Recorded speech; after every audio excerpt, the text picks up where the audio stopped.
Hello, and thank you for tuning in to my 25th episode of Pansa Pansa Live podcast.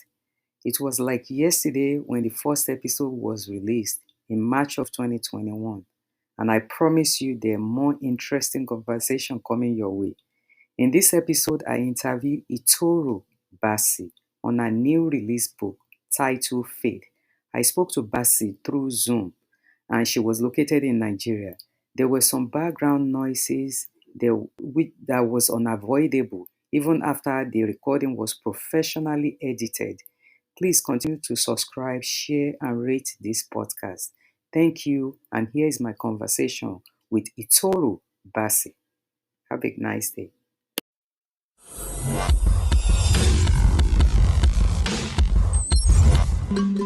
Welcome to the Panza Panza Forum. In the Yoruba language, the word panza is usually injected into poetry to express an uncomfortable, uncensored, and inconvenient truth. The Panza Panza Forum is candid conversations about the life of African immigrants in America as it relates to their adaptation to their new home. While some may find it easy to integrate and can balance between retaining the original African culture while accepting the culture of their new home, many continue to struggle to find a balance between both worlds. Hello and welcome to Panza Panza Live. This is a podcast where we discuss the lives of African immigrants and their assimilation into Western society as they raise younger generations in a country that is quite different from their own. We also explore the experiences of children of immigrants as they balance the African and Western cultures. We present to you this informative, interesting, and expansive dialogue about the intricate experiences of African immigrants in America. Welcome to Pansa Pansa. I'm your host, Kemi Seriki, and today I'm having conversation with Itoro Bassey, a storyteller, a writer, a journalist, and an author of a new fiction titled Faith. I received email from May Davis, who contacted me about your publication. And after reading the email and my review of the abstract of the book, I said, no, this really aligns with discussion on Pansa Pansa Forum. So I'm really glad and I'm happy to have you here. So welcome, Bassi Itoro. I really appreciate you coming on my platform to have conversations with me. So as I always ask my guests, we have to chat first before we dig into the book in itself. So can you fully introduce yourself, talk a little bit about your background to our audience as to where you were born, where you spent most of your childhood and adult life? My name is Itoro Bassey. I was born in the United States. I was born in Houston, Texas, actually, and I grew up in Massachusetts. That's where I spent, I would say, my formative years. I schooled in the U.S., so I schooled in Massachusetts at Smith College, and then went to get my master's in teaching at Marlborough Graduate Institute. And then from there, I went to California in the hopes of getting more diversity just in my everyday life. Mm-hmm. And I stayed out there for 8 years. And I was actually working in the nonprofit sector for a while in Black-led community organizing, and then a bit in the museum around arts and storytelling. So I would really house it in like anything youth development or education. That was my wheelhouse. And then throughout all of that time, I was also writing. I can't wait to get the book. I set up for this interview. It was so short. And I said, I have to get the book. I have to read it. Even on my website, I don't know whether you had a chance to go on my website. I do read some of first generation book and I review it and have it published because I want many of our members of our community to actually understand what are your thoughts, process in terms of navigating through both worlds of being African immigrant child and being Black in America, which many of you have actually complained about. So you grew up in an immigrant home, and apart from your bio, some of the stuff that I read regarding what you wrote on your website, you grew up in predominantly white neighborhood? Yes, I did. Yes. So what would you say some of the challenges or struggle of being the first generation African immigrant child? And what would you say some of the challenges are? Yeah, I think it's navigating two cultures at once. In the home, I do feel like my parents did a lot to keep a lot of the Nigerian ways and Nigerian traditions But it's hard when that's not being reinforced on the outside, especially in like your schooling with your friends. Like I had all sorts of friends, white, Puerto Rican, Haitian after a while. We just wanted to be American kids. There was this pressure to assimilate is what I remember my childhood largely being defined by, especially because we were in such a white area. So if I'm here bringing in, say, I don't think I did often very much, but if I ever did bring in, say, jollof rice to school for lunch or swallow, I wouldn't want to get looks, even just to imply it to people that I ate different foods from what they were eating was a risk. I remember I think I was in middle school, and middle school for a young kid can be a horrible age depending on friend groups and peer pressure. And I remember a group of friends saying, oh, you need to be eating more like American foods, because I would tell them what I would be eating, the night before. So those kind of pressures I definitely had growing up. And then having to go through the process of reclaiming my identity and also my right to be who I am, which is both. That's why I tell many of African immigrant parents who says, of course, the culture is very important because that's what defines you. That's what we know. That's the culture we try to pass down from generation to generation. And it's so difficult when you have to battle with the forces on the outside, which is the dominant culture, which is much more powerful than your individual culture. So many African parents will say, oh, I teach the culture. My children have to follow everything. And I say, your culture is within your household. It's not outside. It's not even within the next door neighbor, because it's quite completely different. But we cannot forget who we are, but we have to actually have a way of navigating, because parents too are trying to navigate, because very true. It is so difficult because you face the challenge. They also face the challenge outside when they go out in the job environment, even advocating for you in school. So what would you say are the benefit of growing up in Nigerian home? I think just even getting to witness, like you said, the challenges my parents had to navigate and how in many ways they sacrificed so much for us. I'm so appreciative and grateful of that. Even just to see that kind of resiliency and tenacity. And when you see how much specifically Nigerians are excelling no matter where we go, how we're always rising to the challenge, I can see that embodied in what my parents did and the risks they took for us to have a life. So for that, just being in their presence was like a masterclass for me. Yeah. Other things too is the food. I was so happy, especially when I returned to Nigeria, just to be able to have access to all of the foods that, as a kid, I denied a lot, because here I was trying to eat Chinese food or rice and beans, Puerto Rican rice and beans, pizza, anything but Nigerian food. But once I left the house, that was actually the one thing I craved, especially okra soup. And, plantain and sauce and all those things. So I'm so thankful that they made it a staple in the home, because since it was so much a part of my foundation, I could never leave it. And I think the last thing that I learned was really actually from my mom, just about having good character. Because just imagine being like the only Nigerians and you don't really know anybody. So how do you learn how to suss out people and know if people are good or not? So she just had such a humanizing quality to her. And now that I look at it, I'm like, this woman is brilliant. So for those things, I'm thankful. Yeah, thank you. I know as a Nigerian parent, we always strive for academics. Okay, yes. Doctor, lawyers, engineer. We want you to be the best, apart from being a prideful joy that we've actually achieved. Because one thing we do is that when our children achieve, we feel we achieved. And we have that sense of pride. So growing up, did you also do any extracurriculum activities or something like that when you were growing up?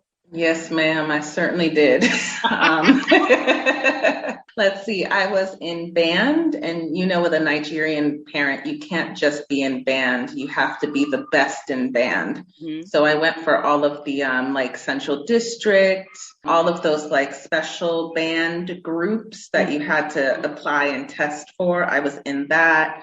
For a while, I was in jazz band. I played the euphonium, which is like a trumpet, but bigger, like a tuba, but smaller. So I was in brass. A little story, that was actually hard for me to do because my dad wanted me to play something that he found more feminine, like the flute or the clarinet.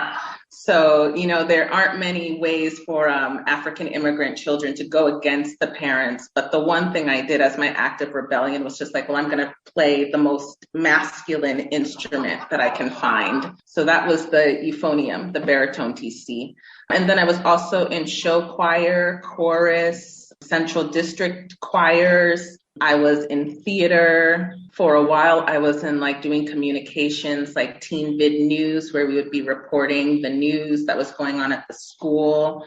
I was on my school board. I was an ambassador, a student ambassador. And I know that there's many more things I did that I just don't remember now, but I know I was on them. I had a packed schedule.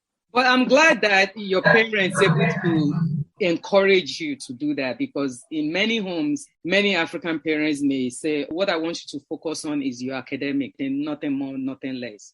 If you play music, it will distract you away from the future goals of what you're supposed to be. But thank you for actually saying that, because that's very important. I'm glad that they're able to embrace that and empower you, because it's not only about academic. You want to be able to develop other talent that you could use in terms of, okay, even if I'm a doctor, I could still play saxophone, I could play trombone. I could do, and I like the fact that you said you're going to look for the most masculine, kind of instrument for you to play, which is so great. That's so funny. And what did your dad say? He was like,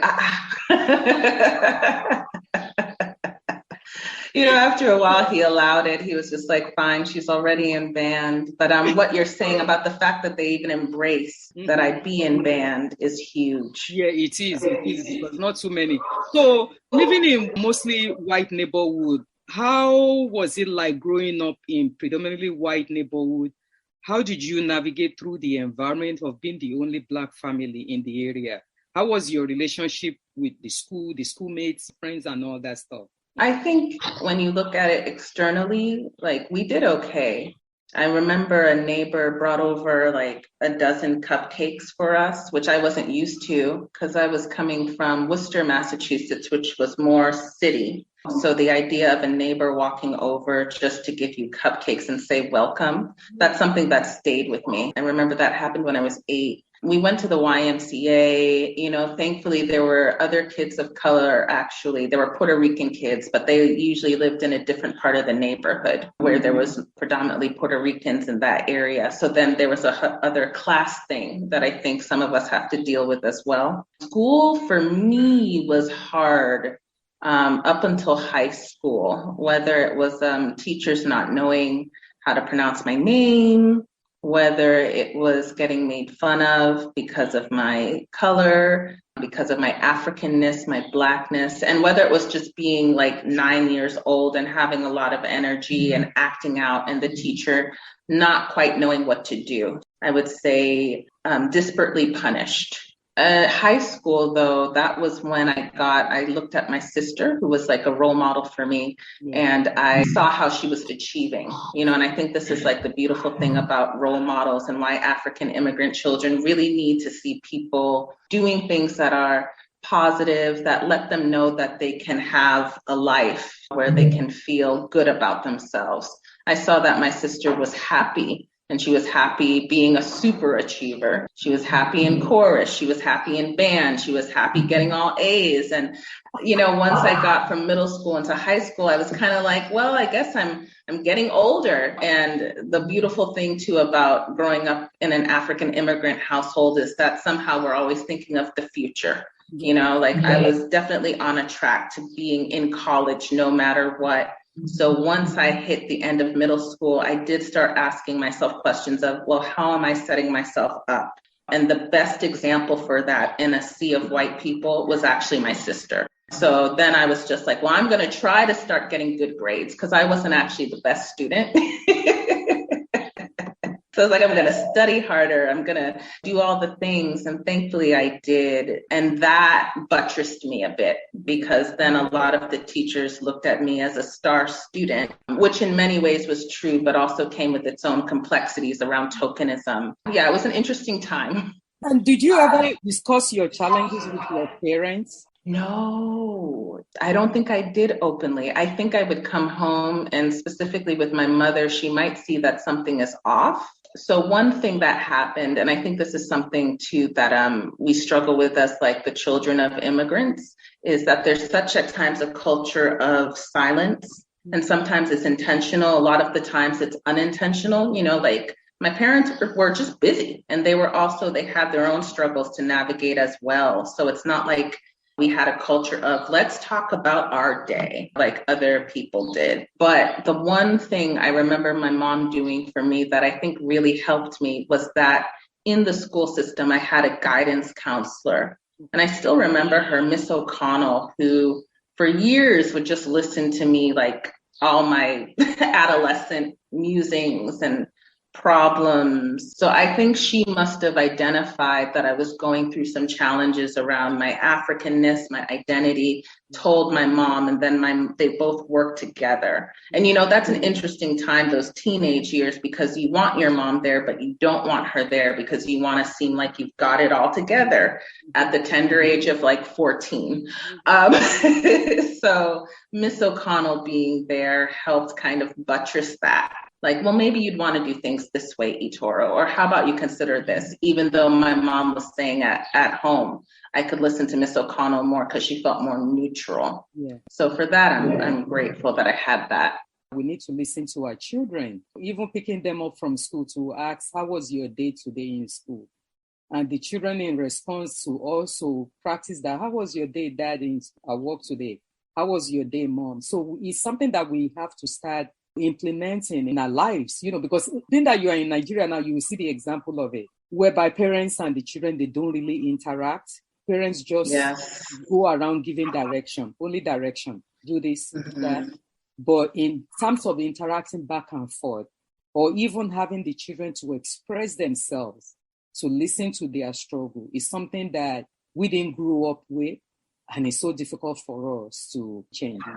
It's something that through this podcast and through many African parents that I've come across, that I'm trying to tell them, we know this is how we grew up, but we have to change because we're in a different time.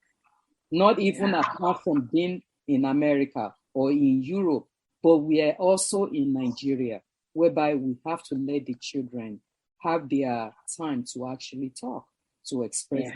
And sometimes it's for the parents because they may be put on the spot where they don't even know what to do, what to say. And sometimes many of us may have difficulty in being vulnerable in front of our children that we're helpless. Sometimes that have an impact, but it's part of what we will continue to work on. And through a lot of you guys' help and talking, I believe, many will understand that we have to change that aspect of rearing children. So being raised in predominantly white neighborhood, does that have some kind of effect on you today? Well, I did decide to move to one of the most predominantly Black nations in the world. So maybe that's the effect. It made me just seek more of my people, if that makes any sense. Because for me, I was born and raised in the US. So there was just a particular distance I had to Nigeria as a country that I was eager to know. And then when you're in white spaces, personally, I felt like sometimes it would be so much about the Black and white binary. There was nothing else that you literally can't exist outside of it. I needed breathing room to figure out who I was, if I could be anything outside of like American racism, American exploitation, and the nastiness towards anything non-white. So for me, growing up in white spaces was difficult because it always felt like I had to sacrifice a piece of myself, a core piece of myself to fit in. Now, when I moved to California, it was easier to navigate, just in terms of the diversity, people doing more anti-racist work, which I was thankful for, but it still felt like something was missing. And I'll definitely say that when I got back to Nigeria, the void filled immediately. Living in predominantly white neighborhood, it's something that the lack of connection will be there. Even also living in predominantly Black neighborhoods, sometimes you could be in isolation as an immigrant. What do you think of that? Because I live in predominantly Black neighborhood, and I've seen many of our African immigrants who also live in predominantly Black neighborhood, but they are also in isolation because others sees them as others. The moment they have their accent, or even our children, even looking at their name and say, oh, your parents are immigrants from Africa. You don't really belong. Have you ever come across such an experience? I've seen other of my African immigrant and Caribbean immigrant friends experience it. I've experienced it too, especially around the name, not so much the food, but definitely the name and just life experience. And then this whole conversation around what it means to be an immigrant as opposed to somebody who was forced to be in a place, whose ancestors didn't have a choice in it. I've definitely felt that isolation. I would say that I felt it the most searingly in college. You have the Black Student Union, and then you have, like, for me, it was the Smith African and Caribbean Student Association. And I noticed immediately the division where those whose folks were descended from enslaved people would go to the Black Student Union, and people like me were supposed to go to the South African and Caribbean Student Association. And you could feel the sentiments that both groups had of not quite belonging to the other. But for me, actually, I think where the experience might differ a bit is that I actually felt the most comfortable in the BSA, the Black Student Alliance, the union. And that's probably because I was born and raised in the US and I didn't visit Nigeria so much. So I grew up, or at least I felt like I grew up very culturally Black American when it came to a lot of the things that I related to. It wasn't until I got older when I started to see, oh, you have a whole experience that you haven't been recognizing, that you need to recognize. My daughter experienced the same thing. She experienced the same thing in college. So how would you then summarize your identity as it relates to your dual identity, African identity and the Black experience? How do you call yourself now? What do you call yourself? I say Nigerian American. I say Black, but I always make sure to say Nigerian American, first generation Nigerian. Is so much of misunderstanding and a conflict between African or other Black immigrants who are in the United States with African American whose ancestors has been in this country since the time of slavery. So those kind of division and understanding one another is part of the issue that we continue to have within ourselves. And we have to talk about it. Because one thing I see that people don't really want to talk about it or sweep it under the rug. But it's actually there. Because like I always said, African immigrants who comes to this country, apart from your parents, initially they were living in the city. That city may include people from different walks of life. Then later on, they move away to a better neighborhood. So for better education, no matter what it is that we're trying to achieve, the American dream. So majority of Africans who actually come as immigrants, they live in predominantly Black neighborhood. But they are still not connected with each other. I had actually done my internship for college in Washington, D.C., a huge African immigrant population. And I had decided to work with an African immigrant refugee organization, working with African immigrants in the high schools. And I noticed that even in that setting, because it was a predominantly Black and Latinx school, and I noticed that they were predominantly in their own group, the African immigrants, and they wanted to tell stories specifically about the African immigrant experience. Yes. And it was interesting to see and to experience, and it also forced me to push my own thoughts around what it means to be an African immigrant, whether you're in a white space or a Black space, but especially in a predominantly Black space. There were just so many other complications to consider. Yes, as an immigrant, there's so many other things that you're going through that being Black, the Black Americans are not going through, because you have to talk about your immigration status. You have to talk about, some people have language barrier whereby they cannot even advocate for themselves. They don't even know how to navigate through the system of getting the necessary services that maybe their children need. You as a teacher, their children may be the one who has learning differences. And in terms of knowing how do I navigate to actually get the necessary service for my child, to make sure that they're able to function in the school and get all the necessary things that will be able to help them academically. So it's a lot that we have to actually dig into. So you went to Smith College, which is a very small school, great small school. It's one of the top small schools. Why did you choose a small college instead of a big, huge one? My mother actually chose it for me. I'm grateful that she did, but both of my parents are big on academics, so she was always tracking my progress in school. I struggled a lot with math and science, but I was really great with like literature and history. So she first identified, I think you would do great at a liberal arts school. And then my sister had gone to Wellesley and she saw how well, so my sister did there. And then I think she might have thought, I think Itoro, like it'll be great to have daughters who go to like great liberal arts, small women's colleges, schools was the other thing. And the other part too was that it was close to home. She wanted to keep me about an hour distance away because I was looking at New York. I remember I was looking at Syracuse and Boston. Those were the areas I was really looking at. But mom, actually, I think she chose the perfect school for me. That means your mom and I have something in common. Because when it comes to college navigation, that's what I became an expert in it. And both of my children went to a very small school too. And I really appreciate liberal arts education. I think that's a lesson for many immigrant parents to understand that not every child would be good in science. They have to be able to go into liberal arts school and then find themselves, find what they want to do. So I really appreciate that your mother did that. When you got to college, fitting into the environment, was there any difficulties, as being the first generation?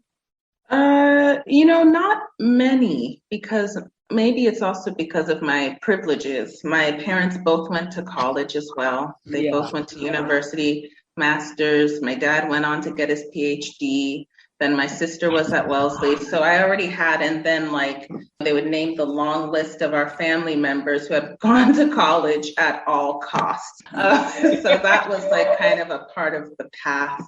Another great thing that my mom did, but also that Smith offered, was a pre-orientation program. And it was for prospective students of color. I think it was called the Bridge program. So I got to meet all types of women of color, specifically coming from immigrant backgrounds. I remember us watching a movie that had America Ferrera in it. I forget, but it was an immigrant story. And I remember that being important for all of us when we talked about like, oh yeah, my mom's exactly like this mom in the movie. Oh yeah, I have these pressures, but yet I want to do this. I would love to date a traditional American guy, but my mom wants me to date somebody from the community. Like those kind of things we would talk about. So that buffer, and I thought that was such a brilliant thing that Smith offered. That's actually what made me want to go to Smith. And say, okay, I think I'd want to be here, because I realized I had safety, and they immediately identified the potential students and the different faculty and staff I'd be going to. So they had us go to different classes. And I remember my mom and I sitting in on a class, and I was like, I think I'd like something like this. It's like, I remember going to the theater program and meeting a professor who I still speak with today, to this day. So in ways, it wasn't difficult to navigate, because at least I had my group of folks who I would immediately go to the first day school actually started.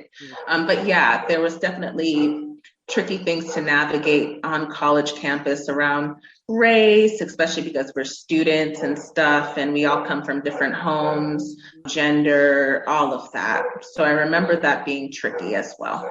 Wow. Wow. You see, your mom went to class with you.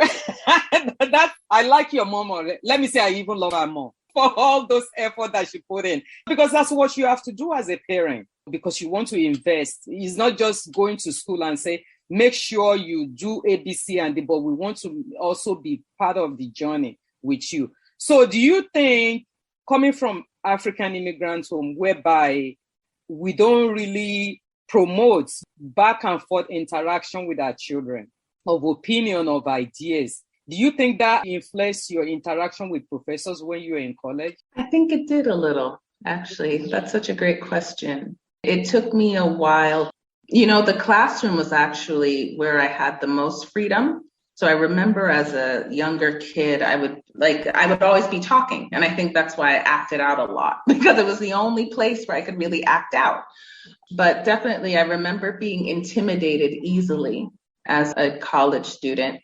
And I remember thinking, well, I guess since they're the authority figures. So it wasn't until I was in my theater classes, because I had minored in theater, where I felt like, well, since it's a department where you have to speak up, you have to stand and be accounted for, that I felt more comfortable doing that in other classes. But I do remember having to meet with some counselor, just talking about how I could speak up more and find my confidence in that way. And to be honest, it has become a lifelong thing, especially now that I'm back in Nigeria, where that back and forth isn't always, I can easily fall into like my 15-year-old self, which is like, okay, the adults are talking. They're like, oh, wait, I'm an adult now. That's so true. We have to do a better job on that. I keep pushing, because I've said it many times when I'm interviewing or talking, have a conversation with first generation. I have children here too, my son and my daughter, they both finished college, and they taught me how to communicate better with them as an American children, because my facial expression is criticized because I allowed them to talk. My body language is criticized. If I do my body or my face somehow, they say, you are not listening, forget it. I wouldn't want that, and I have to turn back and then understand that there's sometimes I cannot even have an opinion. They just want to talk. So I have to then listen. Yeah, I remember talking to one of the young ladies from Liberia that I interviewed on this podcast, and she said, my mom now understands when I said I want to talk, and she will ask, do you want my opinion or you just want me to listen? She said, so that's how we tend to negotiate our communication. So I think we have to do that. So now that you are in Nigeria, you reside in Nigeria, talk a little bit, why did you decide to relocate to Nigeria? I wasn't expecting to relocate. I had actually started off in Kenya. I was due to be out in Kenya for a writing fellowship. And I always thought I would be going back to the States. As luck would have it, or the divine, I got a call from a teacher in Nigeria, in Abuja, at an international school, who had read a short story I had just published. And she was like, I think your short story would speak to a lot of the Nigerian students we have here, and also a lot of the third culture kids who have had to navigate different cultures. Mm-hmm. She was just like, would you consider us bringing you out to speak about your work so you could talk to the students and we can put your work in our curriculum? And I had never had that experience in my life. So I was already in Kenya, but I canceled the writing fellowship I had because I was like, I haven't been in Nigeria in over 30 years. This would be an opportunity to go back to my ancestral homeland. I'm going. So I went for 10 days and I was just I don't know how to explain the experience, but I was so humbled. And, this is Abuja. This isn't even a Akwa Ibom state, where my parents are from. But even being in Abuja, I was just like, look at this, and also look at what a story can do. It can bring you back home. And you're talking to people who you never thought you would talk to about your experience in the United States, being the children of African immigrants. And they had so many stories because it was an American school, and they're all they're on track to be going to universities in the US. So they're like, we're reading your story in a way to prepare for what's to come, because in the book I talk about college experience, food, all of that stuff. I don't know. I realized that I could make some sort of a difference. That didn't manifest into anything yet. I had actually gone back to Kenya, and after that, I had another decision to make as to whether or not I'd go back to the US. Mm-hmm. And I decided to skip my ticket completely because I realized that I had so much peace on the continent. And I felt like a path had been laid out for me to follow. So then I stayed in Kenya for about a year, traveling between Kenya and Ethiopia, just writing freelance. And then after that, I met someone in Kenya at a literary festival who turned out to be in the media in Nigeria. And then one day he called me up and he was just like, I have a job. I think you would be perfect for it. Would you consider coming back to Nigeria? Because your country actually could use someone like you. And then I decided to come back, and I've been here ever since. I'm into my third year. I arrived here right before COVID hit, so in January 2020. So how did your parents feel about you moving to Nigeria or even traveling all over Africa? Yeah, I think at first during Kenya, my mom would always be asking, are you coming back? When are you coming back? Are you coming back? Because the plan was to always go back. But then as I started to settle more into life in Nigeria, I think she started to understand, okay, so when can I come and visit? I want to come visit. I'm sending your aunt to assess you. Those kind of things came out. Yeah, to make sure that you're okay. What would you say are the benefits or the challenges of living in Nigeria now, so far that you've been there, apart from NEPA? Yeah, okay, great, because I was about to mention NEPA. I would say the benefits is that I feel like I have a better understanding for my parents and my parents' generation, a better understanding. I can't know it all, but when I see what my parents left, especially with the state Nigeria is in, which is a sad state. We have a lot of resources, a lot to offer. Mm-hmm. But I think many Nigerians living here and many Nigerians in the diaspora have a heartache around the country not yet quite realizing its full potential. So I sense that heartache, and with my parents, again, like I said, I'm so thankful for them. And I also can see, especially as Nigerian women, what we have to deal with. In a way, that's a benefit, and it's also a challenge. The other benefits too is just culturally, I feel like I know where I come from. And that's something I didn't have access to in the US. It was almost always trying to recreate what that could feel like or be like in like Massachusetts somewhere, like in the woods. But here you have it every day. I try not to take that for granted because for me, that wasn't always a guarantee. Yeah. Another benefit for me, I think, is an ideological one where I look at the American dream differently. Because before it was about achieving the American dream. And then I realized that when I decided to leave altogether, I kind of gave that up in search of a new dream. And I so much prefer this dream. I don't feel so much pressure and stress from it. And I also feel like I'm more of myself. Yeah. Because American dream could be something of financial gain. It could be something of material gain. But what the dream that maybe you were looking for is service, to serve humanity of others. And I really appreciate that I wish and I hope many young generation like you will see that. One thing that I see within our community, we push our children. I want you to be successful financially. I want you to achieve this goal, be a lawyer, be a doctor, be an engineer, making this material wealth and having all this achievement that connects to materialistic world.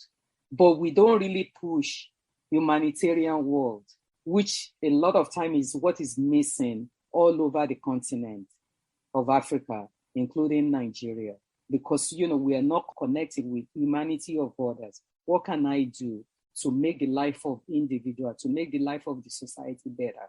And I wish more of your younger generation will start thinking into that direction, because it's all about giving. When they're talking about society, I really appreciate is those who give back. It's not about only material achievement that they praise, that they empower, that they say, wow, you did, but who change people's life, who have an impact in other people's lives. So I really appreciate you for that. That's very deep message that you just gave. And I hope those who will listen to this podcast can gain it from it. So on your book on faith is a coming of age of tales about Harriet Essien. I hope I'm calling it right. Harriet Essien. Yep. Harriet Essien, first generation Nigerian American woman born and raised in US who resettled in Nigeria. Sounds familiar.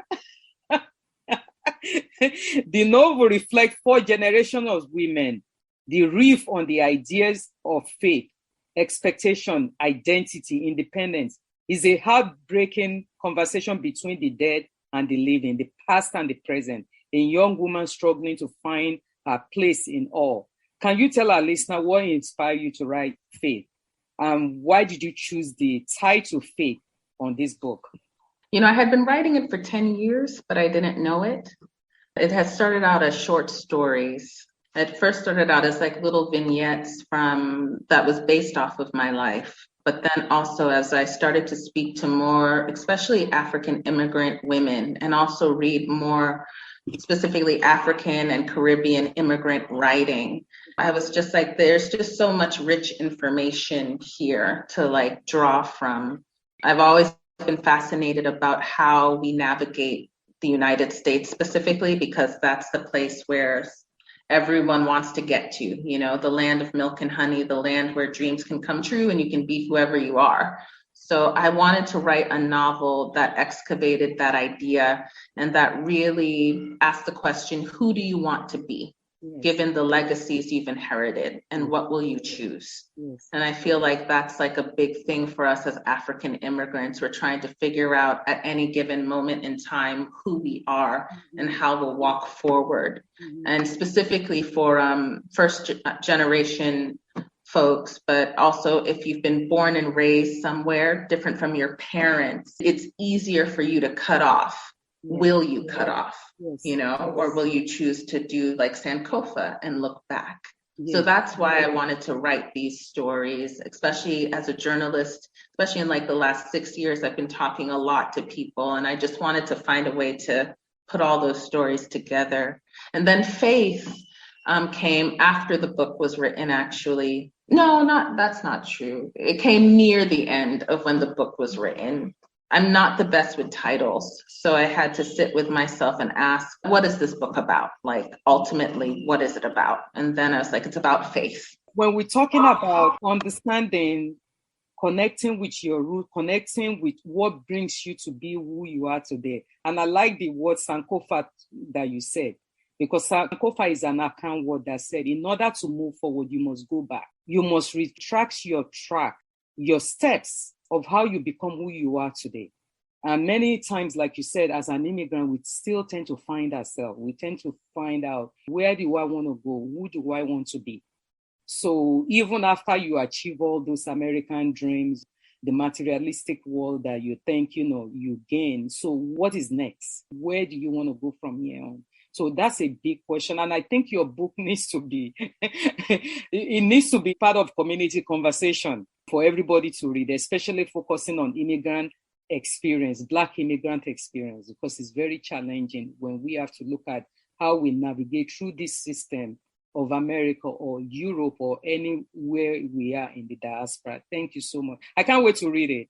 And I think I'm going to do a review on it on my website. So you've also written essays that I read through your bio. The essay include Running Anti-Blackness, An African Immigrant, and A Visitor in My Homeland. The essays emphasizes trying to balance between two worlds of identity as a daughter of a Nigerian immigrant and on immigrant experience, and the other aspect of it, Black identity in America, and being seen as different or as an outsider in those, even when you are in Nigeria, they also look at you as an outsider, that you don't really belong.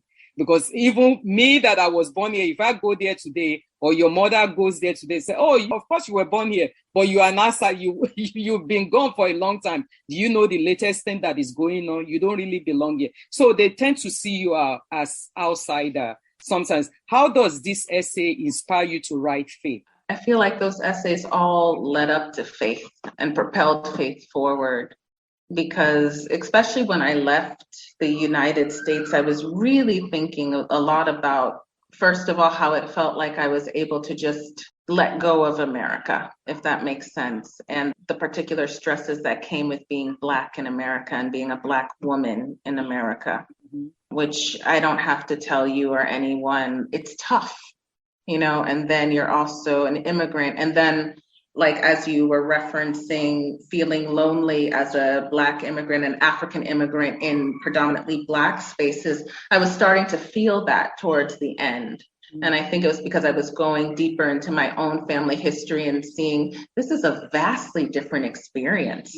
Like, I had read Ya Gyasi's Homegoing, and I just loved how she was connecting. But I'm just like, this is complicated because now in real time we're dealing with each other, and there are real questions we have to answer and we have to confront. Yes. And am I doing my part with the particular identity and space that I inhabit? And being away from the US helped me look at that more. It gave me more space. And I guess some people have called me out and said that is even a luxury because you had a place to go back to, at least that you knew and you could identify. And even though I'm back in that place, and it's tricky because I would say that it's not a Wakanda. There's so much to repair. There's so much to resolve here. I can understand it. So yeah, all those essays I wrote helped me dig deeper into faith and figure out how to have these conversations that we're trying to have, I think, on a global scale about Blackness and identity. Wow. In America, they will tell you have a place to go back to. In Nigeria, they will tell you also have a place to go back to, because if it doesn't work here, you could go back to America. So where do you belong? I just don't understand why people tend to challenge other people's choice.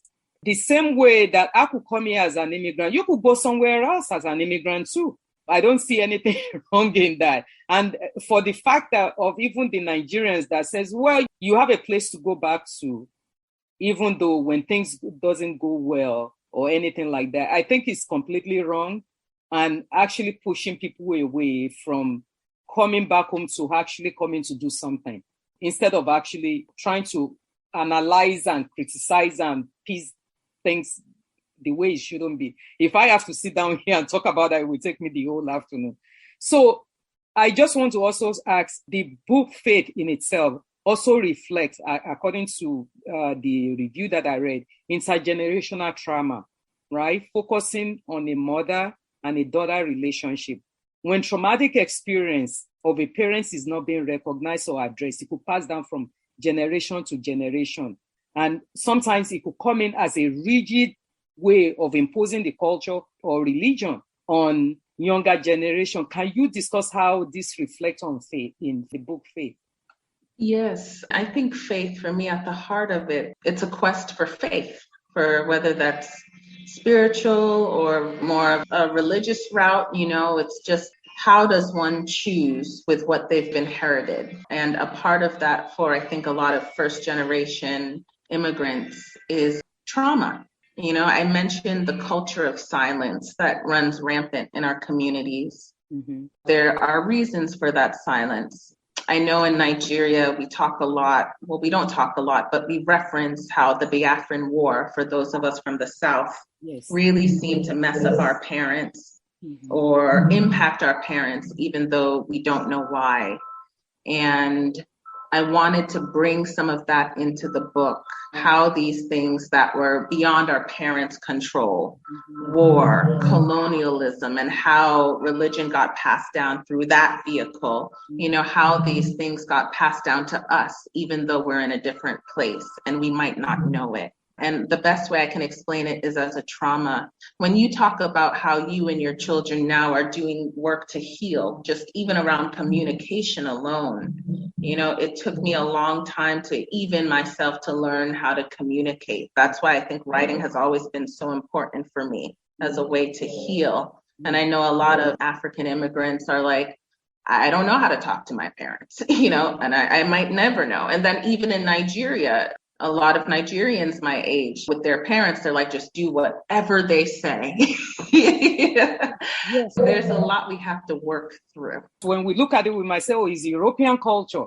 It's what they do. We can't bring that here. But, society is changing all over the world, and we have to change that. And when you talk about intergenerational trauma that we're discussing now, that reminds me of a book that I actually review on my website.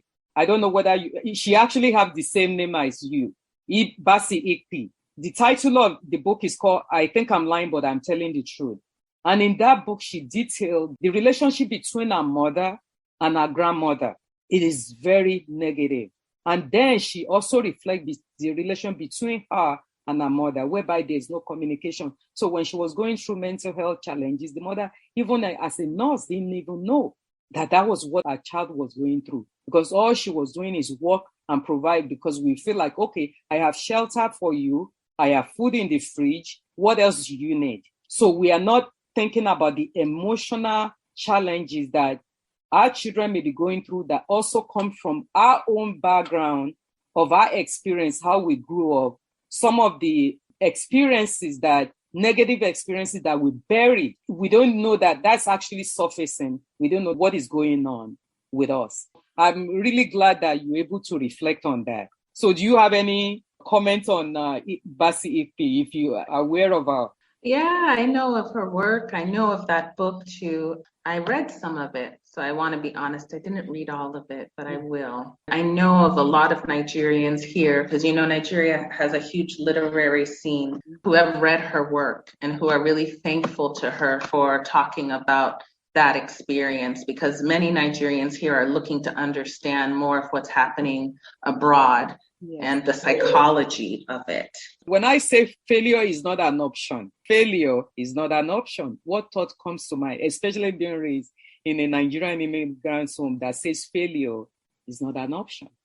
Well, it reminds me of my own childhood, because failure wasn't an option. So it was something that was definitely espoused. But again, that emotional intelligence we're trying to build. What happens when you do fail? Because I would also say failure is inevitable. Yes. And it's usually, what's needed for any real life-sustaining success. We also ourselves have to accept that failure is part of life, it's part of growth. Is what makes you become stronger, because even the people, car makers, or the people who are in science or designing stuff, they fail many times in order to make it good, usable, because without that, they will never know where their mistake comes from. So I said that because I see so much pressure African parents put on themselves and then end up putting on their children. Because failure is something that we even pray against it. Okay, many of the prayer is, oh God, don't let me fail, please answer my prayer, which is a good thing, but we have to understand that life is not perfect. There will be times when things will go down. Then how do you get up again? How do we teach our children to understand that, okay, things may not work out at this time, but how do you move up? How do you develop yourself? Because everything, like I said, is not about material acquisition of wealth that matters. It's all about building characters of somebody who is strong enough that when things go down, they're able to get up and say, yes, I could come up again.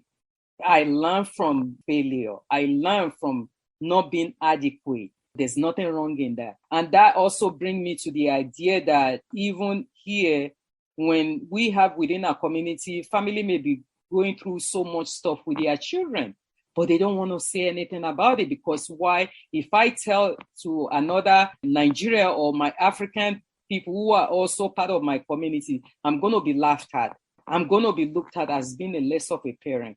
And that's why we are not exploring whether and not everybody will go to college. Some may end up wanting to learn trade, and there's nothing wrong in that. But we have to also embrace all of them together. We have some of our children who is going to fall through the cracks. How do we help them? We have to hold them together as community and say, yes, we're going to move you up, and we're going to make sure that you do something better for yourself. We're going to see how we can help you out to navigate, to bring you back to the community. So it's a lot that we need to work on as immigrants. So I just want to bring that, because I know I will have a better conversation with you. So what would you say is the most fun part of writing this book?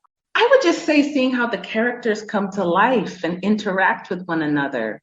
And also getting to change certain scenarios, like that whole question of failure is not an option. I wanted to write a book where failure is an option and, and to explore that openly. Well, who do you become when things don't work out? Yes. And when you fail miserably, especially at, what we think of as the American dream, what happens? Who will you become? Yeah. So that was like the fun thing about writing the book and seeing where that idea took me. What was the most difficult part of writing the book? Trusting that it was an important story to tell and that these characters have value and have something to contribute to the way we look at the Black experience. As a daughter of a Nigerian immigrant born and raised in U.S., what wisdom would you like to share with African immigrant parents and their children? I would say all around, don't give up who you are. Also be willing to really look at where you come from and see those things that are brilliant and those things that might not be beneficial anymore, especially if you want to come together. Another perspective of the book, what perspective or belief you intend to challenge with this book?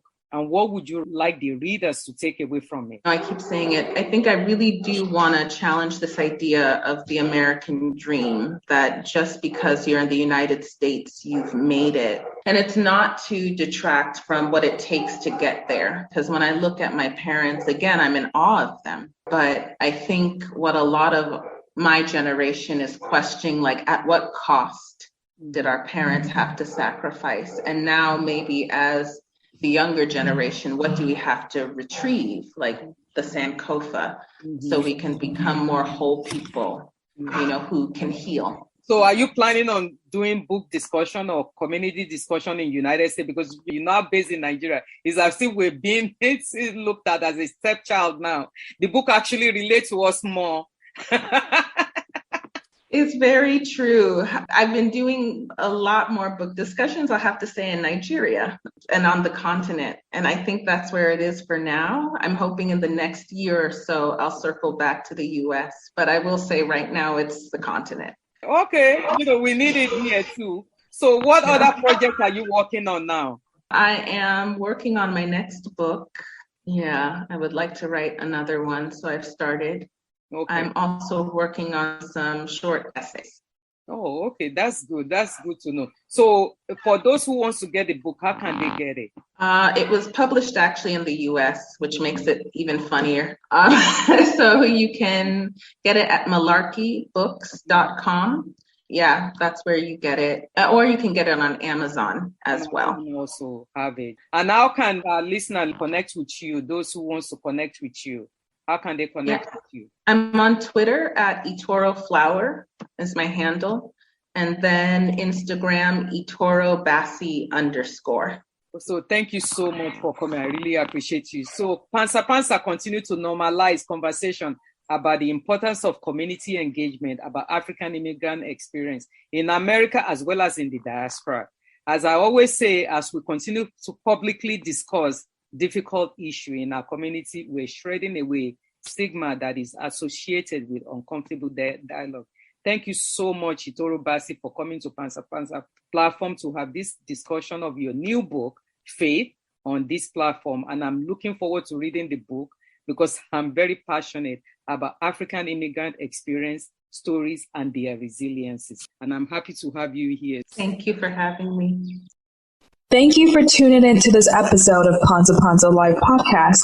We hope to have you back with us in the next episode as we continue to explore the nuances of the African immigrant experience. If you'd like to connect with us, you can email us at talk@pansapansa.org. That is talk@pansapansa.org. And follow us on Instagram at pansa.pansaforum. Until next time, remember to spread kindness and love. Thank you and take care of yourselves.